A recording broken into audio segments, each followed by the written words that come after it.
الشیطان الرجیم بسم اللہ الرحمن الرحیم وما محمد الا رسول قد خلت من قبله الرسل افإن مات او قتل انقلبتم على اعقابكم ومن ينقلب على عقبيه فلن يضر الله شيئا وسيجزي الله الشاکرین۔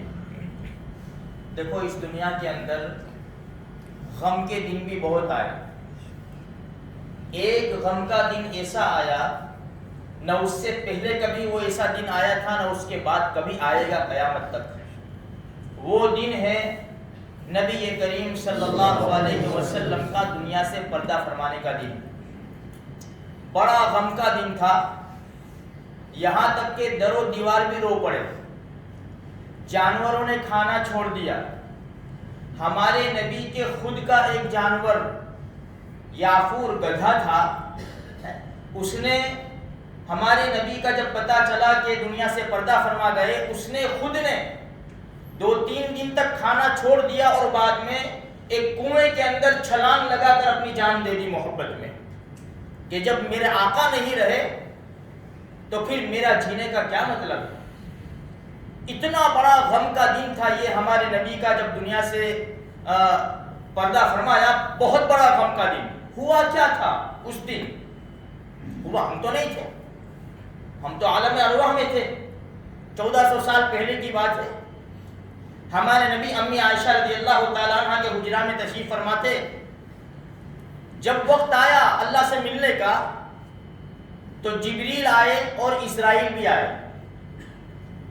اسرائیل باہر کھڑے، جبریل سلام کر کے اندر تشریف لائے۔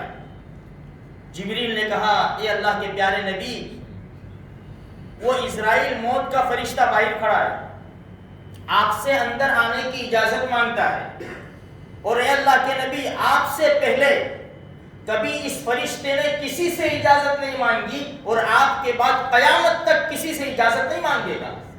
یہ صرف آپ کا مرتبہ ہے کہ آپ سے اجازت مانگتا ہے، اگر اجازت دو تو اندر آئے گا اور اجازت نہیں دو تو نہیں آئے گا۔ ہمارے نبی نے فرمایا اجازت دے دو۔ موت کا فرشتہ آیا ہمارے نبی کے پاس، حضرت اسرائیل علیہ السلام سلام پیش کیا اللہ کے رسول صلی اللہ علیہ وسلم کو۔ اللہ کے رسول نے سلام کا جواب دیا اور بات چیت ہوئی تو ہمارے نبی نے فرمایا کہ کیا اگر میں ہاں کہوں گا تو میری روح بھی نکالے گا؟ تو موت کا فرشتہ بڑی گھبراہٹ کے اندر بولا کہ ہاں یا رسول اللہ صلی اللہ علیہ وسلم، اللہ کا مجھے یہی حکم ہے، ہاں کہے تو لے آنا، نہ کہے تو چھوڑ کے چلے آنا۔ یہ ہمارے نبی کا مرتبہ دیکھو۔ ہمارے نبی نے جبریل کی طرف دیکھا، جبریل کی طرف اشاروں میں، کیا کہنا ہے آپ کا؟ جبریل نے کیا جواب دیا؟ یا رسول اللہ صلی اللہ علیہ وسلم، اللہ آپ کی ملاقات کا شوق رکھتا ہے۔ تو کہا کہ ٹھیک ہے، اجازت ہے آپ کو اجازت ہے۔ جب تیاری کر رہے تھے اسرائیل علیہ السلام تو ہمارے نبی کے آخری جملے کیا تھے میرے بھائیوں؟ ہمیں یاد کیا ہے، ہمیں یاد کیا ہے۔ جبریل، جب میں دنیا سے چلا جاؤں گا تو میری امت کا کیا ہوگا؟ سناٹا چھا گیا، سناٹا۔ جبریل، میری امت کا کیا ہوگا؟ خاموش، جاؤ اللہ سے پوچھ کر آؤ، جب میں دنیا سے چلا جاؤں گا میری امت کا ہوگا کیا؟ ہمارے نبی کو پتا تھا یہی امت جو زنا کے اڈے چلائے گی، شراب کے دور چلیں گے، ان کی زبان کے اوپر گالی گلوچ ہوگا، سب پتا تھا ہمارے نبی کو۔ لیکن قربان جائے اس نبی پر جنہوں نے دنیا سے جاتے وقت اپنی امت کو یاد رکھا، اپنی اولاد کو نہیں یاد رکھا، اپنی اولاد کو نہیں بولا میری امت کا کیا ہوگا۔ آج اگر اتنا سوچ لیں، ہم اتنا سوچ لیں صرف کہ میرے نبی نے مجھے یاد کیا تو ہماری زندگی بدل سکتی ہے، لیکن مجھے آپ کو سوچنا کہاں ہے؟ جبریل، جاؤ پوچھ کر آؤ۔ اللہ سے دوڑے، فوراً جواب لے کر آئے، یا رسول اللہ، اللہ کہہ رہا ہے آپ فکر نہ کریں، آپ فکر نہ کریں، اللہ آپ کی امت کا خیال رکھے گا، ورنہ ہمارے وہ گناہ ہیں کہ پتھر برس جاوے، زمین اپنا سینہ چیر کر ہمیں غرق کر دے، دریا کی موجیں آ کر ہمیں بہا دے، آسمان سے پتھر گر کر ہم کو ہلاک کر دیا جائے، ہوائیں ہم کو اڑا کر درختوں کے اندر اور بڑی بڑی عمارت کے اندر ہمارے سر پھوڑ دے، لیکن ہمارے نبی کی لاج رکھیے، ہمارے نبی کی یہ دعا آڑے آ رہی ہے، ہم بچے ہوئے ہیں میرے بھائیوں۔ ہاں اچھا، جب اللہ کا پیغام آیا فرما شروع کرو، اپنا کام شروع کرو۔ ہمارے نبی کے آخری الفاظ، کاش میرے اور آپ کے دل کے اندر جم جاوے وہ الفاظ۔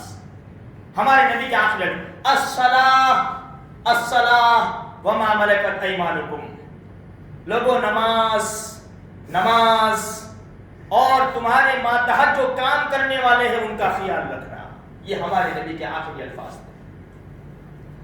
آخری پیغام دے کر گئے نماز کا اور اپنے ہاتھ کے نیچے جو کام کرنے والے ہیں ان کا خیال رکھنے کا۔ یہ دونوں پیغاموں کو ہم نے مسل ڈالا، نہ ہم نے نماز کا خیال کیا، نہ اپنے ماتحت کے اندر ہے ان کا خیال کیا۔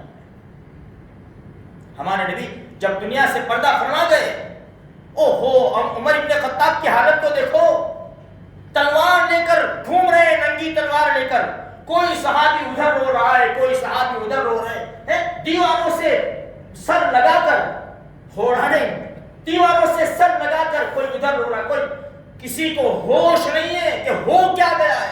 عمر ابن خطاب ننگی تلوار لے کر، جس نے بھی کہا کہ نبی صلی اللہ علیہ وسلم چلے گئے میں اس کی تلوار سے گردن ماروں گا، میرے نبی ملنے گئے جس طرح موسیٰ علیہ السلام گئے تھے واپس آئیں گے، دیوانہ وار پھر رہے تلوار لے کر۔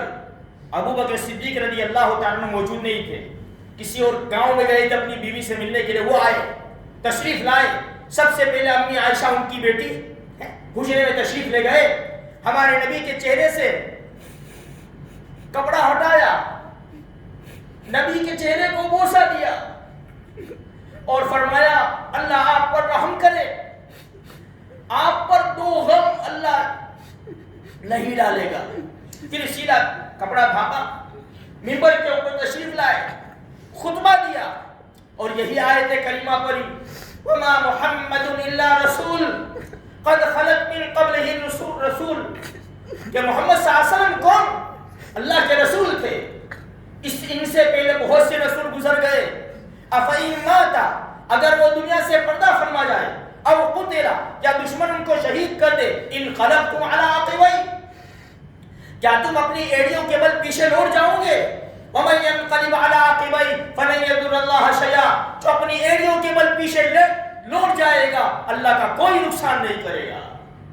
عمر بن خطاب نے یہ آیت سنی، فوراً سارا جوش ختم ہو گیا، کہ بعد میں فرماتے تھے کہ مجھے تو پتہ ہی نہیں کہ قرآن کریم میں آیا تھے، میں تو بھول چکا تھا۔ اتنا بڑا غم کا دن میرے بھائیوں، آج ہمارے گھروں کے اندر بھی غم کے دن ہے، جس کے وہاں سے لوگ جا رہے ہیں ان کے گھروں کے اندر غم ہے، معصوم بچے ہیں، جوان عورتیں ہیں، بوڑھے ماں باپ ہیں، اللہ ان کو صبر جمیل کی دولت سے مالا مال فرماوے۔ ابھی چند دنوں سے علماء کا سلسلہ چلا ہے، مجھے خاص یہ بتانا ہے، ہمارے نبی نے فرمایا العلماء ورثۃ الانبیاء، علماء انبیاء کے وارث ہیں، ان کے بڑے بڑے مرتبے ہیں۔ موت العالم موت العالم، ایک عالم کی موت پوری دنیا کی موت ہے۔ ابھی چند دنوں سے یہ سلسلہ چل، روزانہ ایک دو، آج ہمارے دھبوئی کے مولانا عبد القادر صاحب دنیا سے چلے گئے، اللہ ان کی مغفرت فرماوے، ان کی قبروں کو نور سے بھر دے، جنت الفردوس میں جگہ نصیب فرماوے۔ اسی طرح بڑے بڑے عالم میرے بھائیوں جا رہے ہیں، یہ بہت بڑی ہماری بدنصیبی کی بات ہے۔ خیر ہم کیا کر سکتے ہیں؟ اللہ کو منا سکتے ہیں، بس اللہ سے دعائیں کرے، اپنے گناہوں کو چھوڑے، توبہ کرے، صدقہ کرے، اور خصوصاً یہ دعا کرے کہ اللہ اس مصیبت کو پورے ملک سے بلکہ پوری دنیا کے اندر سے اس کو ناپید کر دے اور اس کو دور فرما دے۔ ہم دعائیں کریں میرے بھائیوں، تہجد میں 12 بجے 1 بجے 2 بجے جب بھی ہم سوئے جب عشاء کے بعد سوتے ہو 2 رکعت پڑھ کر سوئے، اگر تہجد میں اٹھ سکتے ہو تو 2 رکعت پڑھ لے، 2 رکعت 4 رکعت اللہ کو مناوے۔ بڑا عجیب وقت ہوتا ہے، اس وقت میں آوازیں لگتی ہے کوئی مغفرت چاہنے والا ہے، کوئی پریشان حال۔ آج میں اور تم سب پریشان ہیں میرے بھائیوں، آج اللہ کو منانے کا ٹائم ہے۔ آج ہم اللہ سے دعا کریں کہ اللہ بہت جلدی مان جاتا ہے میرے بھائیوں۔ ماں اتنا جلدی نہیں مانتی جتنا جلدی اللہ مان جاتا ہے۔ بس اللہ تبارک و تعالی ہماری پکار کو قبول فرماوے اور ہمیں چین، سکون، اطمینان والی زندگی کی دولت سے مالا مال فرماوے، بیماروں کو شفائے کاملہ عاجلہ دائمہ نصیب فرماوے۔ آخر دعوانا الحمدللہ۔